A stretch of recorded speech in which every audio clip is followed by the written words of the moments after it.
পর্ব ৪। শেষ রাতের অভিশাপ। ছায়ামূর্তি আস্তে আস্তে এগিয়ে এল।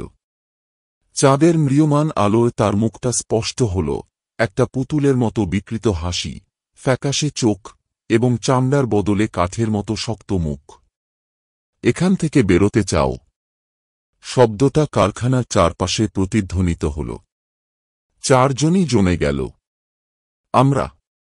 আমরা চলে যাচ্ছি, রাজীব বলল। ছায়ামূর্তিটা মাথা নাড়ল। তোমরা চলে যেতে পারবে না। তারপর সশব্দে কারখানার দরজা বন্ধ হয়ে গেল।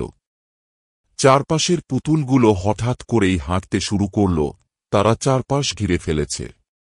না, এটা স্বপ্ন হতে পারে না, চিৎকার করল নেহা।